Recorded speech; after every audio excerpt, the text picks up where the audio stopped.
Now discuss about the concatenation. Concatenation, it is nothing but joining the two strings. We can call as a concatenation. Let us discuss example here.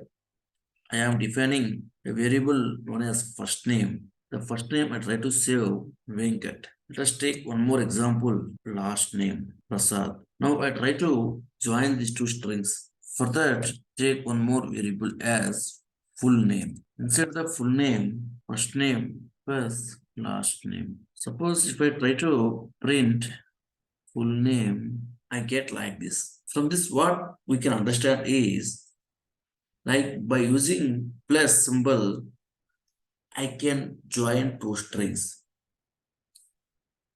Suppose if I want to provide some white space in between Venkat and Prasad, let us see how I provide the white space in between these two. After we just I try to pass an empty string like this with one white space. After that, just I try to pass last name. Now you can observe some white space in between Venkat and Prasad. Now let us discuss about the string interpolation. Interpolation, it is nothing but embedded the variables inside the string. For that, let us take define one variable length equals to 10, breadth equals to 20. Now let us try to calculate the area of this by using these two variables. Then how can I calculate? L into B. See, if I want to see the area inside the console,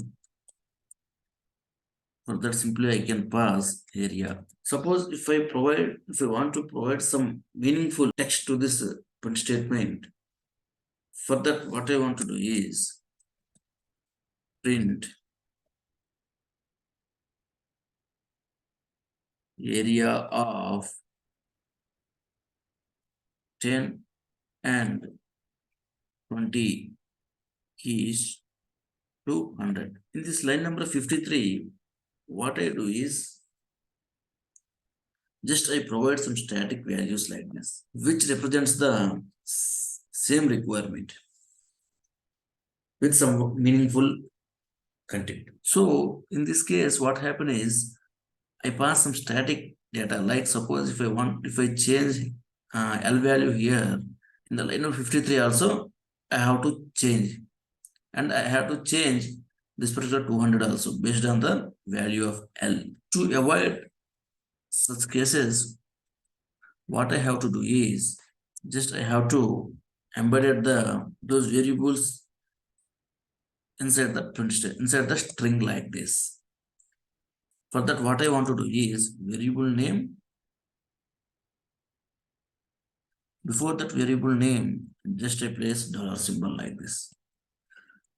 Before this particular, again dollar symbol followed by variable name.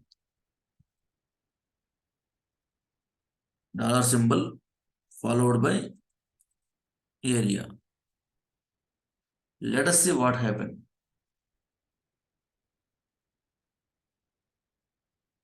Area of 10 and 20 is 200 here.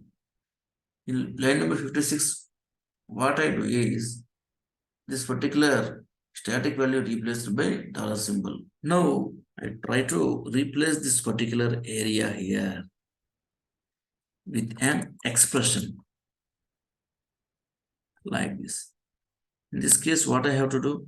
L replied by B here like this. From this, what I can understand is, suppose if I want to embed any variable inside a string, for that I have to place dollar symbol before the variable.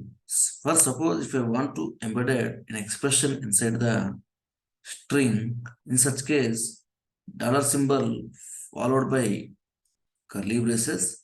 Inside the curly braces, I have to write the expression. In next video, we are going to discuss about compound data types. In compound data types, we discuss about list.